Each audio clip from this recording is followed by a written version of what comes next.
दिल्ली की सीएम आतिशी एक press conference के दौरान रो पड़ी। आखिर आतिशी के आंसुओं के मायने क्या हैं? क्या दिल्ली के चुनाव में इसका असर पड़ेगा? आतिशी से सियासी सफर को दिल्ली चुनाव की हलचल के जरिए समझने की कोशिश करते हैं। मैं आतिशी ईश्वर की शपथ लेती हूँ कि मैं विधि द्वारा स्थापित भारत के संविधान के प्रति सच्ची श्रद्धा और निष्ठा रखूंगी। न्यूज नेशन ने रमेश बिदूड़ी के बयान पर सवाल पूछा तो दिल्ली की मुख्यमंत्री आतिशी की आंखें छलक गईं। वो इतने बीमार रहते हैं कि बिना सहारे के चल नहीं पाते हैं। दिल्ली की सियासत की बहुत बड़ी तस्वीर है। एक महिला सीएम की आंखों से आंसू निकल रही हैं। सवाल है कि क्या आतिशी के आंसू दिल्ली में सियासी हवा के रुख को बदल देंगे? वैसे दिल्ली की सियासत में आम आदमी पार्टी के लिए सबसे बड़ा चेहरा अरविंद केजरीवाल ही है, लेकिन सब जानते हैं कि अगर आम आदमी पार्टी को दिल्ली की सत्ता में फिर कब्जा करना है तो इसमें सिपहसालार के रूप में सबसे बड़ी भूमिका सीएम आतिशी की होने वाली है। सीएम पद तक पहुंचने के लिए आतिशी ने लंबा सफर तय किया है। आतिशी के सियासी सफर की बात करें, 2013 में आतिशी आम आदमी पार्टी से जुड़ी। 2015 से 2018 के बीच आतिशी तत्कालीन शिक्षा मंत्री मनीष सिसोदिया की सलाहकार रहीं। 2020 में वो कालकाजी से विधायक बनी। 2023 में उन्हें दिल्ली सरकार में शिक्षा मंत्री बनाया गया। दिल्ली की सियासत के जानकारों का मानना है कि एक वक्त में आतिशी पार्टी के संस्थापक रहे प्रशांत भूषण और योगेंद्र यादव की करीबी मानी जाती थी। योगेंद्र यादव को बाद में आम आदमी पार्टी से बाहर निकाल दिया गया था। प्रशांत भूषण भी आम आदमी पार्टी से अलग हो गए, मगर आतिशी पार्टी में बनी रही। साथ ही वो लगातार पार्टी में आगे बढ़ती रही। पार्टी में आतिशी की उड़ान का अंदाजा इस बात से लगाया जा सकता है कि जब पार्टी के कद्दावर नेता जेल में थे तो केजरीवाल सहित पार्टी नेतृत्व ने सीएम पद के लिए भरोसा जताया।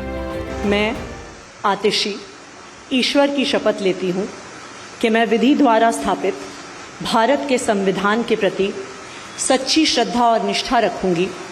मैं भारत की प्रभुता और अखंडता अक्षुण्ण रखूंगी। मैं मुख्यमंत्री के रूप में अपने कर्तव्यों का श्रद्धापूर्वक और शुद्ध अंतःकरण से निर्वहन करूंगी। एक साथ आतिशी ने 14 मंत्रालयों की जिम्मेदारी संभाली है। इसमें वित्त, शिक्षा और बिजली जैसे बड़े विभाग भी शामिल हैं। जब अरविंद केजरीवाल और मनीष सिसोदिया जेल में थे तब आतिशी ने पार्टी से जुड़े मसलों को संभालने के मामले में अपना लोहा मनवाया था। लिहाजा गोपाल राय, सौरभ भारद्वाज और राखी बिरला की तुलना में आतिशी को सीएम चुना गया। अरविंद केजरीवाल की तरह आतिशी का एजुकेशनल बैकग्राउंड भी शानदार है। आतिशी की पढ़ाई दिल्ली के स्प्रिंगडेल्स स्कूल से हुई। उन्होंने ग्रेजुएशन दिल्ली के सेंट स्टीफेंस कॉलेज से की है। उन्हें प्रतिष्ठित अचीविंग स्कॉलरशिप मिली है। आतिशी ने ऑक्सफोर्ड यूनिवर्सिटी से भी पढ़ाई की है। दिल्ली की सबसे युवा मुख्यमंत्री के रूप में आतिशी ने शपथ ली थी।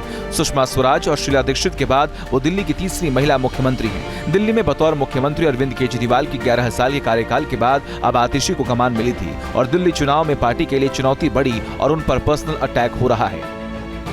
अरे ये मार्लिना, ये तो सिंह बन गई भैया, चेहरा ही नाम बदल दिया। केजरीवाल ने बच्चों की कसम खाई थी, भ्रष्टाचारी कांग्रेस के साथ नहीं जाऊंगा। मार्लिना ने बाप बदल दिया, पहले मार्लिना थी अब सिंह हो गई। ये इनका चरित्र है। कालकाजी विधानसभा सीट पर आतिशी और रमेश बिदूड़ी की सीधी टक्कर है। वैसे नाम को लेकर आतिशी से जुड़ा विवाद नया नहीं है। रमेश बिदूड़ी ने मार्लिना सरनेम को उठाकर आतिशी पर वार किया है। आतिशी के माता पिता ने कॉल मार्क्स और लेनिन के नामों के अक्षरों को जोड़कर आतिशी को मार्लिना सरनेम दिया था। 2019 चुनाव के दौरान आतिशी ने अपना ये सरनेम हर जगह से हटा लिया था। एन चुनाव से पहले आतिशी के नाम पर सियासी निशाना साधा जा रहा है और आतिशी आंसुओं से इसका जवाब दे रही हैं। Team news nation.